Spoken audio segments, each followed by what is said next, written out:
শুরুতেই জানিয়ে দিচ্ছি আজকের জরুরি সকল সংবাদ বাংলা সংবাদ। প্রথমেই জানাবো ফ্যাসিস্টের শেকড় গভীরে, লড়াই এত সহজ নয় বলেছেন আইন উপদেষ্টা। এরপর জানাবো চিফ প্রসিকিউটরকে নিয়ে বক্তব্য প্রত্যাহার করেছেন নুরুল হক নূর। এরপর জানাবো খালেদা জিয়ার গাড়িবহরে হামলা, জাতীয় পার্টির টিপু কারাগারে। সর্বশেষ জানাবো আওয়ামী লীগকে নির্বাচনে নিষিদ্ধ করার দাবি জাতীয় নাগরিক কমিটির। এতক্ষণ শুনছিলেন শিরোনাম, বিস্তারিত থাকছে প্রতিবেদনে। ফ্যাসিবাদের শেকড় অনেক দূরে ছড়িয়ে আছে বলে মন্তব্য করেছেন অন্তর্বর্তী সরকারের আইন উপদেষ্টা আসিফ নজরুল। শুক্রবার 15 নভেম্বর রাজধানীতে দুদিনব্যাপী অষ্টম কংগ্রেসের উদ্বোধনী অনুষ্ঠানে কথা বলেন আইন উপদেষ্টা। অনুষ্ঠানটি আয়োজন করে এশিয়ান ফেডারেশন এগেইনস্ট ইনভলান্টিয়ারি ডিসঅ্যাপিয়ারেন্স। আইন উপদেষ্টা বলেন, ফ্যাসিস্টের শেকড় এতটাই গভীরে চলে গেছে, তাদের বিরুদ্ধে লড়াই এত সহজ নয়। গত 15 বছরে তারা জড়ো হয়েছে, আর এদিকে আমরা কয়েক সপ্তাহ এই প্রক্রিয়ার বিপরীতে কাজ করছি। তিনি বলেন, হত্যাকাণ্ডের চেয়ে গুম খারাপ অপরাধ। আইন প্রণয়নের ক্ষেত্রে ক্ষমতার ঘাটতি থাকলেও গুমের বিরুদ্ধে আইন করায় সরকারের আন্তরিকতার কোনো ঘাটতি নেই। সময় অনুষ্ঠান গৃহায়ন ও গণপূর্ত মন্ত্রণালয়ের উপদেষ্টা আদিলুর রহমান খান বলেন, বর্তমান সরকার গুম হওয়া মানুষের পরিবারের সঙ্গে রয়েছে। অ্যাটর্নি জেনারেল বলেন, আইন উপদেষ্টার কাছে গুমের মতো অপরাধকে সর্বোচ্চ গুরুত্ব দিয়ে এ সংক্রান্ত অধ্যাদেশের খসড়া প্রণয়নের অনুরোধ করছি, যাতে এ ধরনের অপরাধ কেউ না করতে পারে।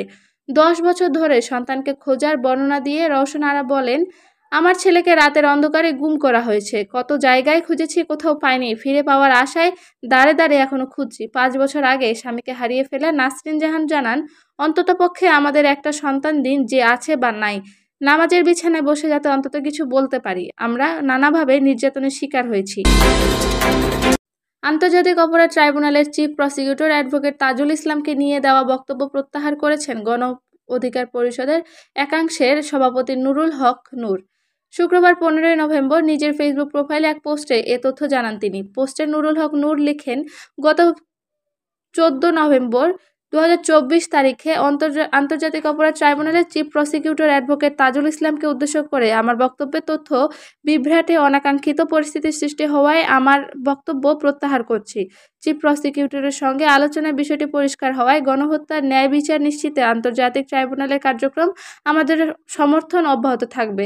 এর আগে বৃহস্পতিবার 14 নভেম্বর ট্রাইব্যুনালের প্রশাসনিক কর্মকর্তা মাসুদ রানার পাঠানো এক প্রেস বিজ্ঞপ্তিতে বলা হয়, আন্তর্জাতিক অপরাধ ট্রাইব্যুনালের চিফ প্রসিকিউটর মোহাম্মদ তাজুল ইসলামকে নিয়ে ও গণ অধিকার পরিষদের একাংশের সভাপতি নুরুল হক নূরের দেওয়া বক্তব্য প্রত্যাহার করে ক্ষমা না চাইলে তার বিরুদ্ধে আইনি ব্যবস্থা গ্রহণ করা হবে।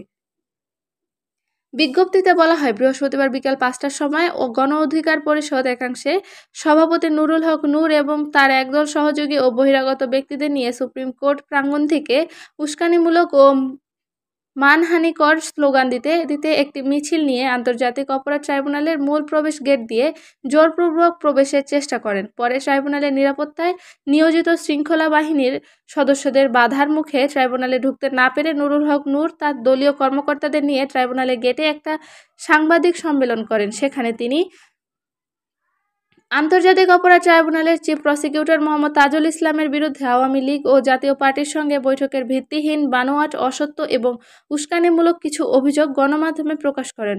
উদ্দেশ্য প্রণোদিতভাবে তার আনা এসব মিথ্যা অভিযোগ ইলেকট্রিক এবং প্রিন্ট মিডিয়া ও সামাজিক যোগাযোগ মাধ্যমে ছড়িয়ে যায়। নুরুল হক নূরের এই বক্তব্যের ফলে আন্তর্জাতিক অপরাধ ট্রাইব্যুনাল এবং চিফ প্রসিকিউটর মোহাম্মদ তাজুল ইসলামের মর্যাদা ব্যাপকভাবে ক্ষুণ্ণ হয়েছে।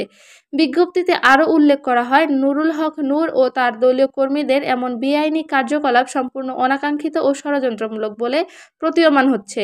তার এই হঠকারী কার্যক্রমে জুলাই-আগস্ট হত্যাকাণ্ডের ও মানবতা বিরোধী অপরাধের বিচার প্রক্রিয়া প্রভাবিত ও বাধাগ্রস্ত করা শামিল। আন্তর্জাতিক অপরাধ ট্রাইব্যুনালের চিফ প্রসিকিউটর কার্যালয়ের পক্ষ থেকে নুরুল হক নূর তার দলীয় কর্মীদের এই বেআইনি ও ষড়যন্ত্রমূলক কাজের তীব্র নিন্দা ও প্রতিবাদ জানানো হচ্ছে।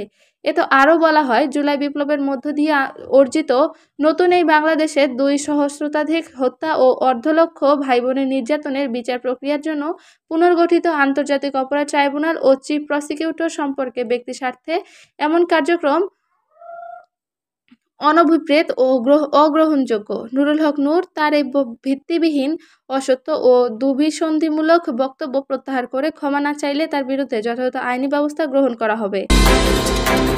6 বছর আগে রাজধানীর মগবাজার এলাকায় সাবেক প্রধানমন্ত্রী খালেদা জিয়ার গাড়িবহরে হামলা ও বিএনপি নেতাকর্মীদের হত্যা চেষ্টার মামলায় সাবেক সংসদ সদস্য ও জাতীয় পার্টির প্রেসিডিয়াম সদস্য গোলাম কিবরিয়া টিপুকে কারাগারে পাঠিয়েছেন আদালত। শুক্রবার ঢাকার মেট্রোপলিটন ম্যাজিস্ট্রেট শরীফুল রহমানের আদালত শুনানি শেষে এ আদেশ দেন। এদিন তাকে আদালতে হাজির করে পুলিশ। এরপর তদন্ত শেষ না হওয়া পর্যন্ত কারাগারে আটক রাখার আবেদন করেন হাতিরঝিল থানার উপপরিদর্শক ফোয়াদ আহমেদ। আসামিপক্ষের আইনজীবী জামিন আবেদন করেন। রাষ্ট্রপক্ষ জামিনের বিরোধিতা করেন। উভয় পক্ষের শুনানি শেষে আদালত তার জামিনের নামঞ্জুর করে কারাগারে পাঠান। এর আগে বৃহস্পতিবার দক্ষিণ কেরানীগঞ্জ থানা এলাকা থেকে তাকে গ্রেফতার করে পুলিশ। মামলার অভিযোগে বলা হয়েছে, 2018 সালের 9 ফেব্রুয়ারি সকাল 9টা 50-এর দিকে সাবেক প্রধানমন্ত্রী খালেদা জিয়া গুলশান থেকে বকশীবাজার আদালতে যাওয়ার পথে রাজধানীর মগবাজার এলাকায় আসামিদের আক্রমণের মুখে পড়েন। এ সময় খালেদা জিয়ার গাড়িবহর, দেহরক্ষী ও নেতাকর্মীদের ওপর হামলা হয়। এতে পিপলস পার্টির চেয়ারম্যান বাবুল সরদার চাখারি সহ বিএনপির বেশ কয়েকজন নেতাকর্মী গুরুতর আহত হন। এই ঘটনায় 8 নভেম্বর হাতিরঝিল থানায় মামলা করেন বাবুল সরদার চাখারি। এ মামলায় জাতীয় পার্টির চেয়ারম্যান জি.এম. কাদের সহ 65 জনকে এজাহার নামীয় আসামি করা হয়েছে। এতে 51 নম্বর এজাহার নামীয় আসামি করা হয়েছে টিপুকে। গণঅভ্যুত্থানের 100 দিন উপলক্ষে জুলাই হত্যাকাণ্ডের ঘটনায় আওয়ামী লীগের বিচার এবং নির্বাচনে দলটির অংশগ্রহণ নিষিদ্ধ করার দাবি জানিয়েছে জাতীয় নাগরিক কমিটি। শুক্রবার 15 নভেম্বর বিকাল 4টায় কেন্দ্রীয় শহীদ মিনারে এক সমাবেশ থেকে এ দাবি জানানো হয়। সমাবেশে জাতীয় নাগরিক কমিটির আহ্বায়ক নসির উদ্দিন পাটোয়ারি বলেন, কতিপয় উপদেষ্টার ব্যাপারে জনগণ উদ্বেগ প্রকাশ করছে। নাগরিক কমিটি এই উপদেষ্টাদের কাছ থেকে স্বচ্ছ প্রতিক্রিয়া দাবি করে। আওয়ামী লীগের মিত্ররা বিভিন্ন রাষ্ট্রীয় প্রতিষ্ঠানের বহাল তবিয়তে রয়েছে। এদের সরাতে হবে, নইলে ছাত্র ও জনগণ আবার জেগে উঠবে। প্রয়োজনে আমরা দেখাবো ক্ষমতায় আসল উৎস জনগণ। তিনি হুঁশিয়ারি উচ্চারণ করে বলেন, কিছু রাজনৈতিক দল আর্থিক প্রণোদনা, আইনি মামলা বা অন্য কোনো উপায়ে ব্যবসা, শিক্ষা ও বুদ্ধিবৃত্তিক খাতে আওয়ামী লীগের মিত্রদের সুরক্ষা দেওয়ার চেষ্টা করছে। এ ধরনের চর্চা বন্ধ করতে হবে, নয়তো রাজনৈতিক দৃশ্যপট ছাত্রদের দখলে চলে যাবে। এসব ইস্যু অব্যাহত থাকলে জনরোষদের কারণে নির্বাচন বৈধতা ক্ষুণ্ণ হবে। আহতদের ওপর নির্যাতনের সমালোচনা করে নসির বলেন, রক্তপাত যেন বিক্রির পণ্য না হয়। কিছু গোষ্ঠী প্রকৃত মুক্তিযোদ্ধাদের অসম্মান করে মুক্তিযুদ্ধের সনদ জাল করেছে। অভ্যুত্থানের ঘটনাবলীর ক্ষেত্রেও আমরা একই ঘটনা ঘটতে দেখব না। শহীদ পরিবার ও আহতদের পুনর্বাসনের আহ্বান জানিয়ে রাজধানীর বিভিন্ন এলাকা থেকে সমাবেশে আসার বক্তারা ন্যায় বিচার ও জবাবদিহির জোরালো দাবি জানান। এ সময় জাতীয় নাগরিক কমিটির সদস্য আরিফুল ইসলাম বলেন, এই হত্যাকাণ্ডের সাংগঠনিক দায় আওয়ামী লীগের। ওবায়দুল কাদের বলেছিলেন, ছাত্র আন্দোলন দমানোর জন্য ছাত্রলীগ একাই যথেষ্ট। আওয়ামী লীগ আইনশৃঙ্খলা রক্ষাকারী বাহিনীর চেয়ে দলীয় স্বার্থকে প্রাধান্য দিয়েছে, যার ফলে নিরীহ মানুষের মৃত্যু হয়েছে। তিনি আওয়ামী লীগকে নির্বাচনে অংশগ্রহণ নিষিদ্ধ করার দাবি জানান।